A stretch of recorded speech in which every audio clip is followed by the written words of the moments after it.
अच्छा जी। ज़रा मुझे एक्नॉलेज कर दें कि आवाज़ आ रही है आप लोगों को? ठीक है। अच्छा, लास्ट हमारी ब्रेक से पहले जो है ना, फर्स्ट सेशन जो है वो मोस्टली पिछली लैब का टास्क परफॉर्म करने में चला गया।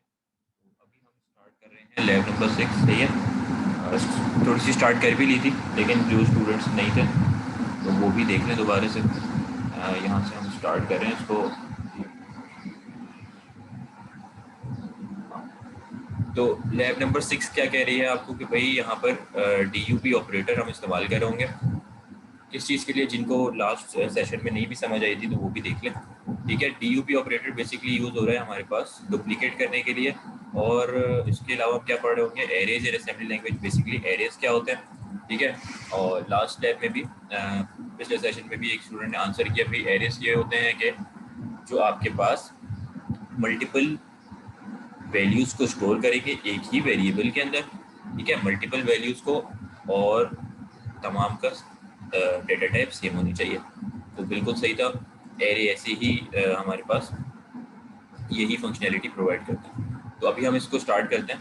अच्छा, ये इसको DUP ऑपरेटर को समझने से पहले ना एरेज को देख लेते हैं कि एरेज क्या है, फिर हम DUP के ऊपर आते हैं। बेसिकली एरे आपके पास, जब भी आपने अगर आप वेरिएबल्स क्रिएट कर रहे थे जैसे असेंबली लैंग्वेज में, तो वो क्या हो रहा था भाई, आपने कहा माई लिस्ट वर्ड, और यहाँ पर अगर हम कहते हैं सिंपल वेरिएबल है माई लिस्ट वर्ड टाइप का मतलब है कि ये 16 बिट है, और आपने इसमें 1 2 3 4 5 स्टोर कर दिया। तो बेसिकली यहाँ क्या हुआ कि ये एक ही लिस्ट के अंदर ये एक 1 2 3 4 5 एक हमारे पास नंबर सेव हो गया। ये अलग अलग नंबर्स नहीं है, या फिर यहाँ पर था 6 7 9 4। ठीक है, ये आ गया। लेकिन अगर मैं इसको इस तरह लिखूँ, माई लिस्ट वर्ड 7 8 9 3 4, तो ये हमारे पास एरे हो जाएगा। ठीक है। ये एक एरे की वैल्यूज हो जाएगी, यानी कि एरे का 0 इंडेक्स पे 7 है। यहाँ पे एरे का कीवर्ड हमें यूज़ करने की ज़रूरत नहीं है। यही माई लिस्ट जो है एज ए एरे काम करेगा, जब आप उसके अंदर जो भी इंटीजर वैल्यूज़ हैं अगर आपने वो कॉमा सेपरेटेड दे दिए। ठीक है। तो ये फर्स्ट को जो है वो 0 इंडेक्स काउंट करेगा, इसको 1, इसको 2 3 4। तो ये तो सबको पता है कि एरे के इंडेक्सेस 0 से स्टार्ट होते हैं। ठीक है, ऐसे ही है। अच्छा, और इसको अगर हम कंसिडर करेंगे तो ये एक वैल्यू कंसिडर करेगा 78934, यानी कि 78,934, जबकि इसको ये 7 अलग 8 अलग 9। तो इस ये चीज़ आप एरे आपने जब भी असेंबली लैंग्वेज में डिफाइन करना होगा तो आप इसी तरह कर रहे होंगे, कॉमा सेपरेटेड वैल्यूज़ के थ्रू। ठीक है। आवाज़ के अंदर अगर आपको कहीं कोई इशू आए तो आप उसी वक्त बता दीजिएगा। अच्छा। अच्छा, ये चीज़ हो गई। अच्छा, अब आते हैं हम ये DUP operator. DUP operator basically क्या कर रहा था, डुप्लीकेट वैल्यूज़ का क्रिएट कर रहा था। अब ये एरे है हमारा, इस एरे के अंदर हम चाह रहे हैं कि भाई इनिशियली कोई 20 वैल्यूज़ डुप्लीकेट क्रिएट हो जाए। तो वो किस तरह होंगी, इसी तरह होंगी कि हम जो है वो डुप्लीकेट का कीवर्ड इस्तेमाल करेंगे।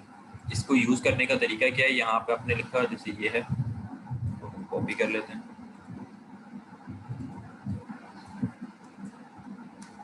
पेस्ट कर लिया। ठीक है। यहाँ पर मैंने ले लिया वेरिएबल 1 बाइट टाइप का, ले लिया बाइट टाइप का, और यहाँ पर वेरिएबल वेरिएबल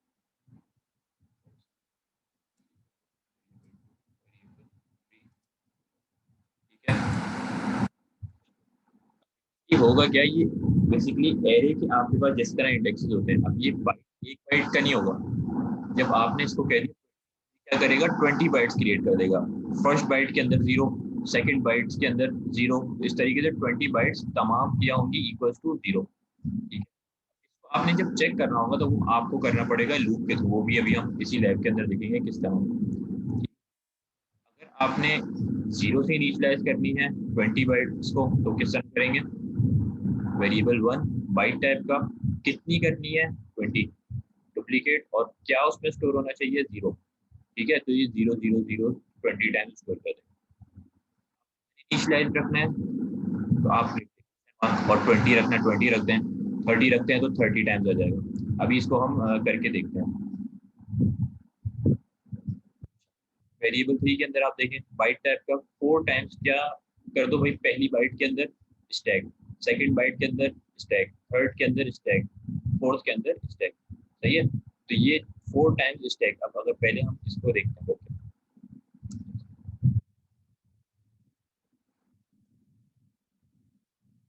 कह दिया भाई मूव EDX कॉमा ऑफसेट। सिर्फ इसको समझने की जरूरत है कि ये डुप्लीकेट किस तरह कर रहा है। ठीक है, हमने कहा भाई वेरिएबल 3 का कॉल राइट कॉल, यदि क्या करेगा इस वेरिएबल 3 में क्या है भाई स्टैक, और इसको कितनी दफ़ा डुप्लीकेट करवाना है 4 टाइम्स। तो जितनी दफ़ा कराना है वो डुप्लीकेट से पहले लिखेंगे, और ब्रैकेट्स के अंदर आप क्या लिखेंगे, और इन इन्वर्टेड के अंदर जो चीज़ आपने प्रिंट करानी है।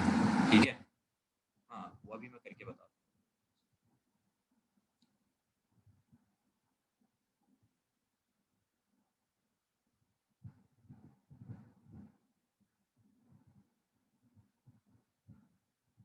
ये 4 टाइम्स उसने स्टैक डुप्लीकेट कर दिया, 4 दफ़ा लिखने की नीड नहीं है। सही है, अब फर्स्ट वाला है, फर्स्ट में क्या है 0, आप यहाँ पर क्या करते हैं वेरिएबल 1। सही है, और इसको आप स्टार्ट विदाउट डिबगिंग करें।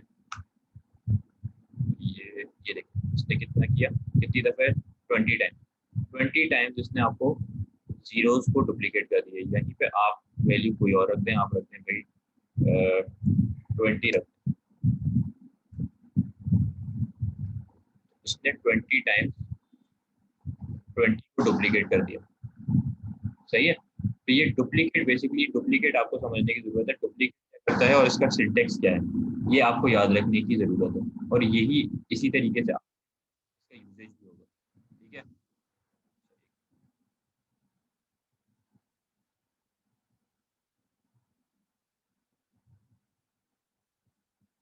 वॉइस का इशू आ रहा है एक,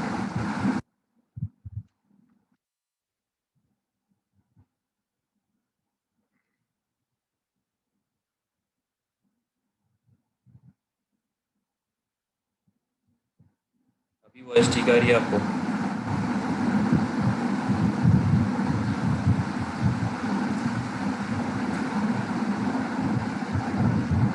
बाकी स्टूडेंट्स के साथ भी यही है कि वॉइस सही नहीं आ रही, ये बाकी सबको सही आ रही है?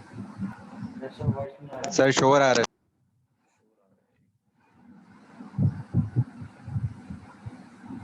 अरे एकदम से बीच में से गायब हो जाती है, बहुत देर तक गायब रह जाती है।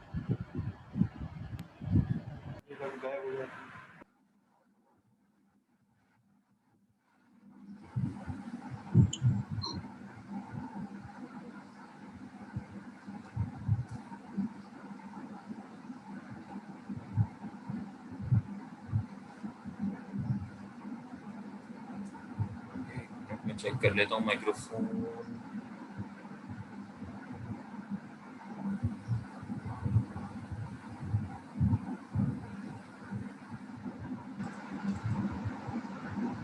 नहीं, ऑटो पर तो नहीं है, खैर अच्छा नहीं सर, विंडोज पे ऑप्शन,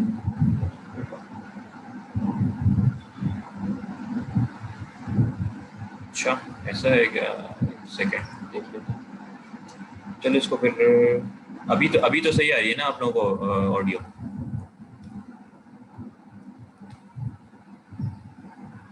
वैसा भी ठीक है, ठीक है। अच्छा, तो बेसिकली बस ये DUP ऑपरेटर का पर्पस आपने देख लिया कि क्या कर रहा है, ये डुप्लीकेट कर रहा है आपकी जो भी वैल्यूज है, और इसका सिंटेक्स ये है कि आपने जितने टाइम्स कराना है वो आपने इसकी डाटा टाइप के बाद यानी DUP से पहले लिखना है, और DUP के बाद ब्रैकेट्स के अंदर जो भी चीज़ आपने लिखनी है वो वही चीज़ जाके वहाँ पर आपके पास प्रिंट हो जाएगी।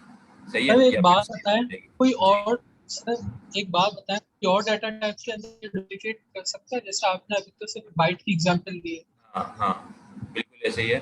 एक मिनट मैं आपको यही चीज़ बताता हूँ। अब ये आपने लिया है यहाँ पर बाइट, सही है, आप यहाँ पर ले लें भाई, क्या कहते हैं इसको, ई, ठीक है, और यहाँ पर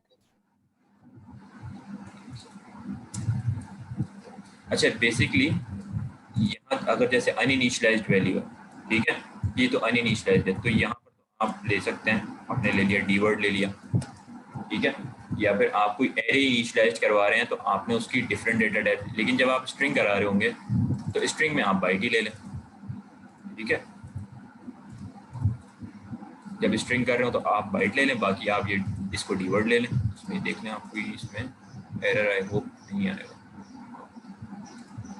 ठीक है। और ये मल्टीपल डेटा टाइप्स वाला भी जो इशू है ना, ये भी अभी हम आगे की एक कॉन्सेप्ट के अंदर देखेंगे। ये आपने देख लिया कि डुप्लीकेट किस तरह क्रिएट होता है, सही है। एरेज की जहाँ तक बात है, एरे आपने इस अगर इनिशियलाइज करना है यानी कि हार्ड कोडेड वैल्यू देनी है, वो तो आप इस तरह दे सकते हैं, यानी कि 1 2 3 कॉमा सेपरेटेड आपने वैल्यूज दी तो वो इसको एज अ एरे कंसिडर कर लेगा माई लिस्ट। लेकिन अब ये भी सवाल आता है कि अगर हमने यूज़र इनपुट लेना है तो वो किस तरह लेंगे, या फिर कोई एरे में वैल्यू है उसको आउटपुट करवाना है तो वो हम किस तरह करेंगे, यही सवाल आते हैं। इसको भी अभी हम आगे चल के कैटर करते हैं कि ये एरेज के ऊपर आप मैनिपुलेशन किस तरह कर सकते हैं, सही है। फिर थर्ड चीज़ आपको क्या बताई गई है भाई, एरे आपको सिंपल ये बताया गया है आपका डी वर्ड 32 बिट का होता है, S D word 32 bit signed, ठीक है।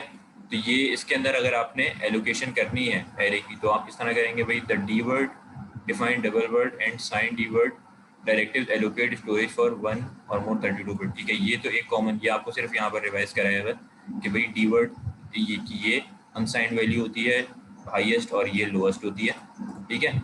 अगर आपने इसी डी वर्ड को यानी कि डबल वर्ड, डी वर्ड क्या होता है भाई, वर्ड का डबल, ठीक है। वर्ड 16 बिट है और डी वर्ड क्या है 32 बिट। 32 बिट के अंदर आपने इसका एरे क्रिएट करना है, वो आप इस तरह करेंगे माई लिस्ट डी वर्ड, इसकी डेटा टाइप। अब आप डी वर्ड रख सकते हैं, वर्ड रख सकते हैं, ये अब आपके ऊपर है आपने कितना उसका एरे का साइज रखना है। तो ये क्या करेगा, डी वर्ड यानी कि ये इसके हर इंडेक्स का साइज डी वर्ड रख देगा। आपने यहाँ पर कहा माई लिस्ट डी वर्ड 1 2 3 4, तो ये डी वर्ड टाइप का एरे बनाएगा और इसके अंदर ये तमाम वैल्यूज को स्टोर कर देगा, ठीक है। अच्छा, अब ये वैल्यूज सारी आ रही हैं अलग अलग इंडेक्सेस के ऊपर, ये आपने बस इस बात को जहन में रखना है। ये सिंपल एक आपके पास वेरिएबल, ज़्यादा वेरिएबल नहीं है, ठीक है। ये एक एरे का वेरिएबल है, ये तमाम डिफरेंट इंडेक्सेस पे आ रही होगी, ठीक है। अच्छा, फिर डी वर्ड के बाद आपको पता है डी वर्ड का डबल क्या होता है, क्वाड वर्ड। क्वाड वर्ड सही है, यानी कि 4 टाइम्स, क्वाड 4 को कहते हैं ना, तो 4 टाइम्स ऑफ वर्ड, ऐसा ही है। तो क्वाड वर्ड का क्या साइज होता है भाई, क्वाड वर्ड का साइज होता है 64 बिट, बिल्कुल सही 64, क्योंकि ये बाइट का कितना होता है, अगर आप जो हमने डेटा टाइप इसकी पढ़ी थी तब बाइट का डबल होता है वर्ड, वर्ड का डबल डी वर्ड, और डी वर्ड यानी 32 बिट। 32 बिट का डबल मोस्टली ये इतना यूज़ नहीं हो रहा होगा लेकिन ये आपको पता होना चाहिए, डी वर्ड का डबल 32 का 64, ठीक है। ये चीज़ आपने याद रखनी है। आप इसको भी आप चाहें तो भाई इस तरीके से इनिशियलाइज कर सकते हैं और इसको एज अ एरे भी आप यूज़ कर सकते हैं, ठीक है। फिर आ जाता है, ये तो बेसिक चीज़ें थी, ये आप लोग पहले भी पढ़ के आ चुके हैं प्रीवियस लैब्स के अंदर। इसके बाद कॉन्सेप्ट आता है सिंबॉलिक कांस्टेंट का। सिंबॉलिक कांस्टेंट में बेसिकली क्या है, ये थोड़ा सा समझने वाला कॉन्सेप्ट है, ये आप लोगों का आज की लैब टास्क के अंदर भी यूज़ हो रहा होगा कि सिंबॉलिक कांस्टेंट बेसिकली क्या है। अगर तो मैं यहाँ पर आपके सामने लिख देता हूँ, इसको रिमूव करते हैं,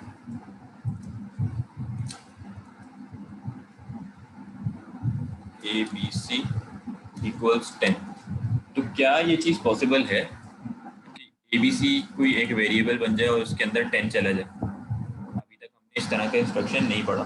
अगर तो मैं कहूँ भाई ये ABC इक्वल्स 10 और मूव EAX कॉमा ABC, ठीक है, और कॉल राइट डेसिमल, तो आप लोग क्या कहते हैं कि क्या ये टास्क रन हो जाएगा? सर नहीं होगा, नहीं होगा ना, क्योंकि क्या वजह है, एक तो ये कि इस तरह की असाइनमेंट वाला ऑपरेशन हमने कभी नहीं देखा असेंबली के अंदर, और जब ये ABC के अंदर जाएगा। लेकिन अभी मैं आपको ये बात बता दूं कि जब हम ये पढ़ रहे हैं क्या सिंबॉलिक कांस्टेंट, तो ये चीज़ पॉसिबल है, क्योंकि आप में से कौन ये बताएगा कि ये ABC जो है ये क्या है हमारे पास, ये एक वेरिएबल है? नहीं, वेरिएबल अगर होता तो वेरिएबल्स को तो हम डॉट डेटा डायरेक्टिव के अंदर, नहीं वेरिएबल नहीं है, वेरिएबल नहीं है। वेरिएबल तो हमारे पास तब होता जब हम क्या करते, यहाँ पर क्रिएट करते डॉट डेटा के अंदर। हमने ये चीज़ डिस्कस की थी कि जितने भी वेरिएबल्स की डिक्लेरेशन हो जाए या फिर इनिशियलाइजेशन हो जाए वो तमाम डॉट डेटा सेगमेंट के अंदर होता है, डॉट कोड में तो होता ही नहीं है। तो अगर तो ये डॉट कोड में हो रहा है ये काम, यानी कि ABC = 10, इसका मतलब कि ये ABC एक वेरिएबल तो नहीं हुआ। वेरिएबल नहीं है तो फिर क्या है? वेरिएबल नहीं है तो ये है एक सिंबॉलिक कांस्टेंट, ठीक है, यानी कि ये एक सिर्फ सिंबल है, ठीक है। ये रन टाइम के ऊपर क्रिएट हो रहा है, ये एक वेरिएबल नहीं है। वेरिएबल तो जब हम क्रिएट करते हैं, हाँ, इमीडिएट वैल्यू क्रिएट होगी, एग्जीक्यूटेबल। अगर अब मैं इसको देखूं कि ABC = 10 है और हो भी है तो ये रन होगा बिल्कुल 100%।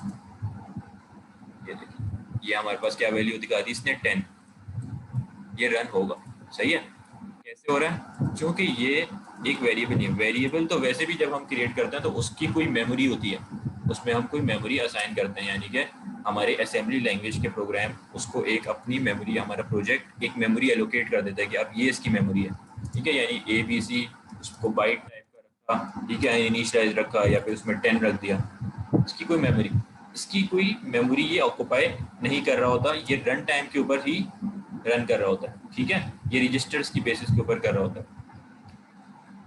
अच्छा, अब इसको अगर हम देखें तो ये ABC हमारे पास क्या हुआ, इसको क्या कहेंगे हम, सिंबॉलिक कांस्टेंट, सही है। तो इसकी अगर आप डेफिनेशन भी पढ़ लें तो ये क्या कह रहा है कि एसोसिएट एंड आइडेंटिफाई। अच्छा चलो, ये तो हुआ सिंबॉलिक कांस्टेंट, ये इक्वल्स टू कहाँ से आ गया बीच में, ये इक्वल्स टू कैसे वर्क कर रहा है? ये इक्वल्स टू आपके पास रजिस्टर्स पे वर्क नहीं करेगा, ना ही ये इक्वल्स टू जो है आपके पास वेरिएबल्स पे वर्क करेगा।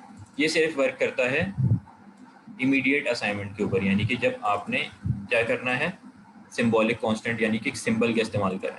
यहाँ क्या कहा गया, associate and identifier a symbol with N integer expression और सम टेक्स्ट। यानी आप क्या काम कर सकते हैं, आप इसको ABC यानी कि इसको किसके साथ, एक किसी इंटीजर के साथ, यानी कि इंटीजर क्या है 10, इसके साथ भी असाइन कर सकते हैं। और दूसरी चीज़ क्या लिखी है, एक एक्सप्रेशन के साथ। एक्सप्रेशन क्या है, यानी कि आप ये भी कह सकते हैं कि 10 × 10, ये भी आप कर सकते हैं। तो अब इससे क्या होगा, अगर मैं इसको कॉल CRLF कर दूं तो इससे क्या होगा, 10 × 10 100। तो अब ये हमें 100 आंसर दिखा देगा, ये देखें 100, सही है। तो ये इस तरीके से आप सिंबॉलिक कांस्टेंट के अंदर किसी इंटीजर की भी वैल्यू सेव कर सकते हैं और किसी कांस्टेंट एक्सप्रेशन की भी, यानी कि 10 सर × ये 10 ABC या, डिक्लेयर क्या हुआ, मतलब सिंबॉलिक हाँ, कांस्टेंट में कहाँ डिक्लेयर करते हैं? इसको हम डिक्लेयर नहीं करते, ये रन टाइम के ऊपर होता है। और इसके अंदर अब ये वैल्यू आ गई, सही है, ये यहाँ पर रन टाइम के ऊपर ABC ये, की जगह कुछ और भी लिख सकते थे? हम बिल्कुल लिख सकते हैं। आप वेरिएबल 1 लिख दें या आप सिंबल 1 लिख दें, ठीक है भाई। तो वो अब आपके ऊपर है, आप XYZ लिख दें, ये रन टाइम के ऊपर क्रिएट होगा। ये मेमोरी कोई आपकी प्रोजेक्ट के अंदर मेमोरी ऑक्यूपाई नहीं कर रहा होगा, सही है। अच्छा यानी सर, इसकी आप जब डेफिनेशन जो भी आपने दिखाई उसमें कह रहे हैं इंटीजर और स्ट्रिंग एक्सप्रेशन लेता है, तो हम स्ट्रिंग इसमें एक्सप्रेशन रजिस्टर नहीं, और एक या कुछ और ले सकते हैं? हाँ, ये यही चीज़ अभी आपको बताता हूँ। अच्छा, यही अभी आगे डिस्कस होगी, अभी आप देख लीजिएगा। ये आप थोड़ा सा आगे निकल गए। अच्छा, अब यहाँ पर क्या है भाई, symbols do not reserve storage, यानी कि ये कोई स्टोरेज को रिजर्व नहीं करेगा। ये ऐसा नहीं है कि अब आप प्रोजेक्ट दोबारा से जब ओपन करेंगे तो आपके रजिस्टर्स में वो वैल्यूज़ स्टोर होती हैं। ऐसे ही है, जब आपने एक दफ़ा रन कर दिया तो आपने जितनी भी मूव वगैरह के इंस्ट्रक्शंस परफॉर्म किए थे वो तमाम वैल्यूज़ रजिस्टर्स के अंदर और आपके वेरिएबल्स में पहले से स्टोर्ड होती हैं। लेकिन जब आप इसको प्रोजेक्ट को दोबारा से ओपन करेंगे तो ये XYZ एम्प्टी होगा जब तक कि आप इसको रन नहीं करते, ठीक है। तो इसका मतलब ये कोई स्टोरेज रिजर्व नहीं कर रहा है, ये रन टाइम के ऊपर वर्क करता है। ये सिर्फ एक सिंबल है इसके लिए, कोई ये स्टोरेज नहीं है, सही है। ये 10 मल्टीप्लाई बाय 10 को हम एक नाम दे रहे हैं, एक तरीके से एक लेबल दे रहे हैं इक्वल्स टू की मदद से। ये बात समझ आई? 10 मल्टीप्लाई बाय 10 है या फिर ये सिर्फ 10 है, तो इसको हम ये एक एज अ सिंबल काम कर रहा है 10 के लिए, इसको हम इक्वल्स इसलिए असाइन करें। मेमोरी तब होती जब हम इसको एज अ वेरिएबल या उसके अंदर मूव करवाते हैं किसी सर ये बस मेमोरी में रन या टाइम में वेरिएबल। वैल्यू उसके अंदर आएगी। हाँ बस ऐसा ही है, बिल्कुल सही।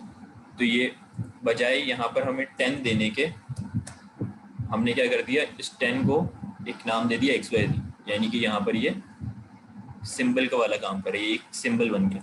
तो ये चीज़ होती है सिंबॉलिक कांस्टेंट, ठीक है। Used only by the assembler when scanning a program, ठीक है। Can not change at the run time, run time पर चेंज नहीं हो सकता कि इसकी वैल्यू में आप कोई जब रन हो प्रोग्राम तो इसकी वैल्यू एक जो असाइन कर दी वही रहेगी। ऐसा नहीं है कि वो रन टाइम के ऊपर आप चेंज कर रहे हैं कोई एडिशन सब्ट्रैक्शन परफॉर्म कराने के बाद, जबकि रजिस्टर्स और वेरिएबल्स में ऐसा होता है, ठीक है। यानी एक लूप में एक ही रजिस्टर की वैल्यू कुछ और है और दूसरे लूप में चेंज हो रही है, जबकि इसकी वैल्यू एक दफ़ा जो आपने सेट कर दी रन टाइम पे वो चेंज नहीं होगी, क्योंकि वो तो एक सिंबल है ना बेसिकली, सही है। अच्छा, अब इसी सिंबॉलिक कांस्टेंट के अंदर ये जिस XYZ है इसको तो हम कहते हैं सिंबॉलिक कांस्टेंट, और ये जो इक्वल्स टू है ये एक डायरेक्टिव है बेसिकली, ये है इक्वी साइन डायरेक्टिव, इसको हम कहते हैं ये इक्वल साइन डायरेक्टिव, ठीक है। तो ये इक्वल साइन डायरेक्टिव किसका है? इस सिंबॉलिक कांस्टेंट का इक्वल साइन डायरेक्टिव है ये, ठीक है। इस तरीके से इसको हम पढ़ लेंगे। This equal sign directive symbolic constant is defined as expression is a 32-bit integer expression और कांस्टेंट मे बी रीडिफाइंड, ठीक है। और name is called symbolic constant, इसको हम कहते हैं सिंबॉलिक कांस्टेंट। सिंटेक्स इसका ये है कि भाई आपने यहाँ पर कोई भी नेम दिया इक्वल्स टू और आगे एक्सप्रेशन या फिर कोई इंटीजर, ठीक है। ये सिंटेक्स है। ये एक एग्जांपल भी गिवन है कि भाई काउंट इक्वल्स टू 500, जैसे अब यहाँ पर आपने कर दिया काउंट 500, और यही नीचे हमारा वाली काम किया कि भाई मूव AL के अंदर काउंट, और बाकी आपने उसको राइट डेसिमल कर दिया, ठीक है। ये तो चीज़ हो गई। आई होप ये चीज़ समझ आ गई होगी। सिंबॉलिक कांस्टेंट क्या होता है? एक सिंबल होता है, और ये इस सिंबॉलिक कांस्टेंट का इक्वी साइन डायरेक्टिव है, सही है।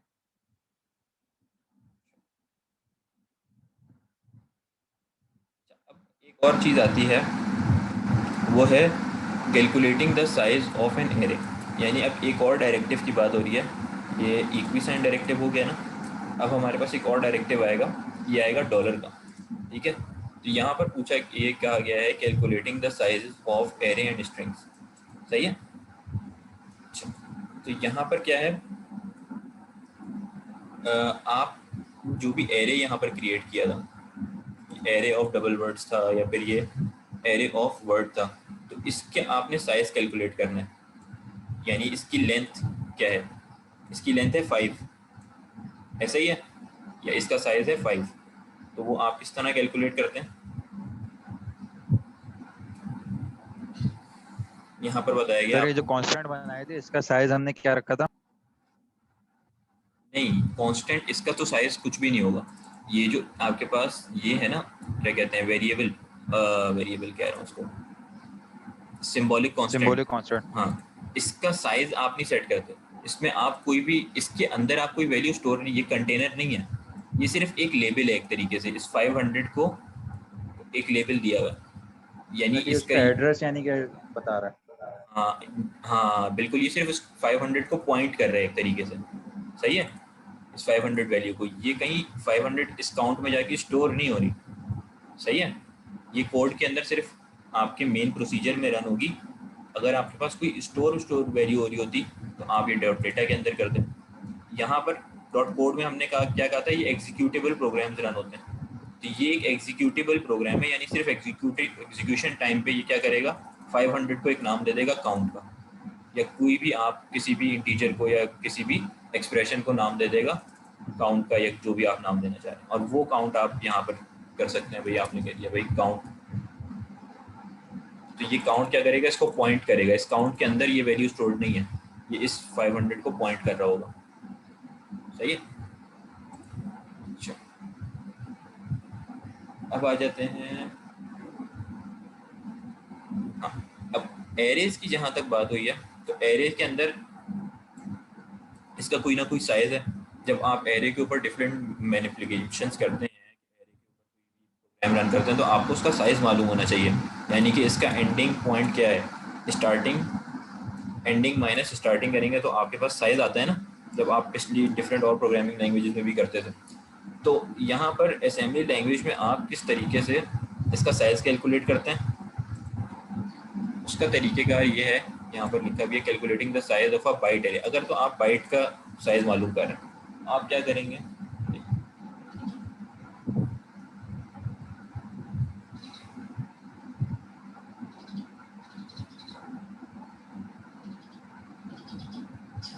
सपोज मैं यहाँ लिख देता हूँ डॉट डेटा के अंदर लिस्ट बना लेता हूँ बाइट टाइप की, ठीक है, और मैं इसको दे देता हूँ 1, 3, 4, 7, सही है। ये जो एक एरे हमने क्रिएट किया है, इसका साइज क्या है बेसिकली,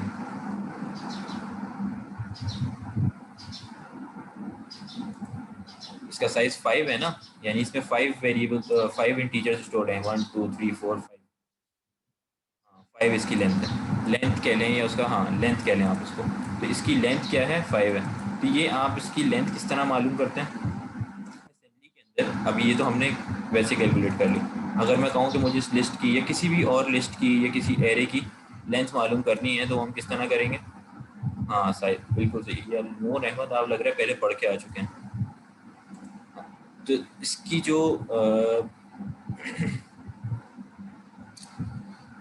इस लिस्ट की लेंथ क्या है, ये हम किस तरह कैलकुलेट करेंगे, subtract the address of the list, ठीक है, एड्रेस से किस चीज़ को माइनस कर देंगे, difference is the number of, ठीक है, करंट लोकेशन के अंदर से आप सब्ट्रैक्ट कर देंगे एड्रेस ऑफ द लिस्ट, तो आपके पास क्या आ जाएगा,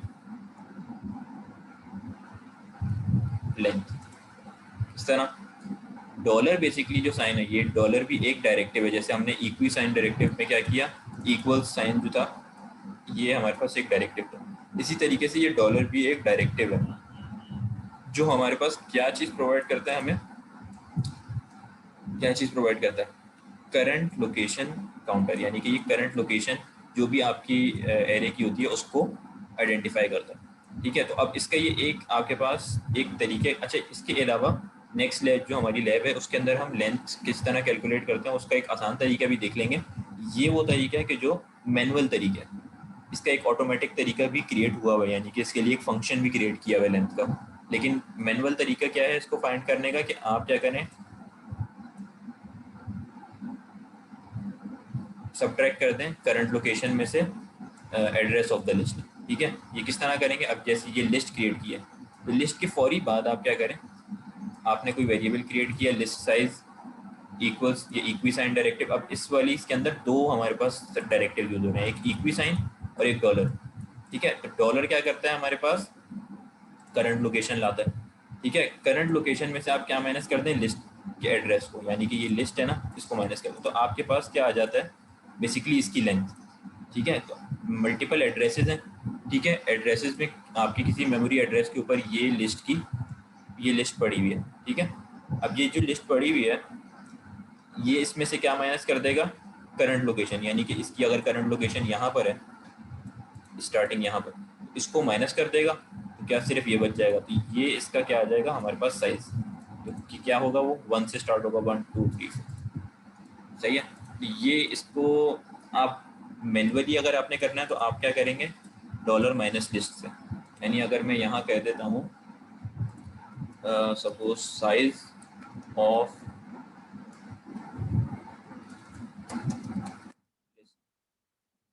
इक्वल्स टू,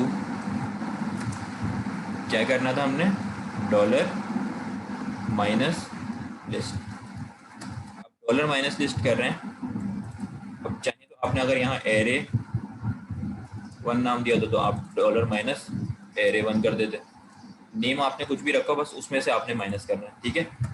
यहाँ लिस्ट रखा हुआ है सर ये dollar size minus of list, list भी सिंबॉलिक, जी क्या कह रहे हैं, साइज ऑफ लिस्ट जो है वो भी सिंबॉलिक बिल्कुल है। बिल्कुल सिंबॉलिक कांस्टेंट है, सही है। ये सिंबॉलिक कांस्टेंट है और आप क्या करेंगे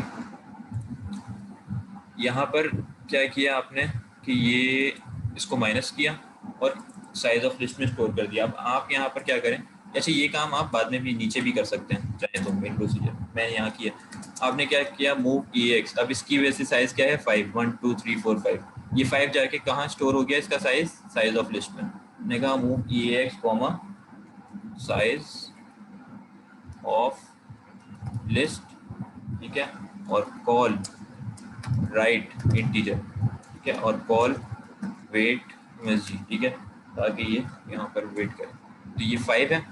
अब हम इसको रन करके देख लेते हैं। ये आ गई 5 हमारे पास साइज, ठीक है। यहाँ पर आप एक वेरिएबल, यहाँ पर एक इंटीजर बढ़ा दें, यहाँ पर 8 कर दें, यहाँ पर 3 कर दें, तो अब क्या हो गया 1 2 3 4 5 6। तो ये देखिए यहाँ आपके पास इसका साइज आ गया 6। अब ये तो एक मैनुअल आपके पास तरीका है करने का, साइज ये इसकी लेंथ कैलकुलेट करने का, ठीक है।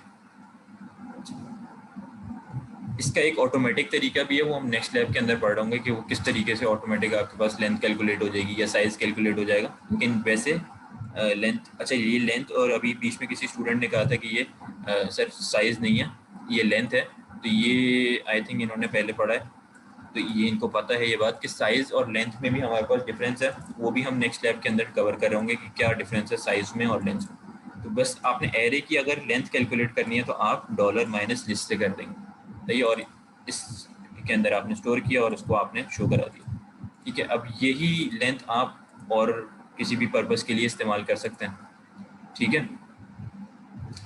सर पहले नहीं पढ़ा, 5th सेमेस्टर के हैं सर, अच्छा ठीक है, सही है। अच्छा अब आपने क्या किया है, यहाँ पर बाइट टाइप का रखा है इसको एरे को, ठीक है। जब बाइट टाइप का रखा है तो आपको ये क्या दे रहा है इसका साइज, अगर मैं इसको चले माइनस कर दूं तो ये क्या कर रहा है 5 दे रहा है हमें, ठीक है। अगर तो मैं ये, अगर इसको रन करके भी देख लेते हैं, क्या कह रहे हैं हमें इसका साइज है 5।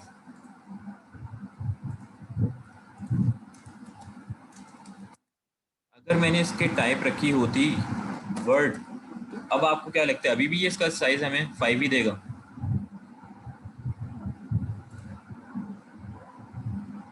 यानी इसकी लेंथ जो है वो हमें 5 बताएगा?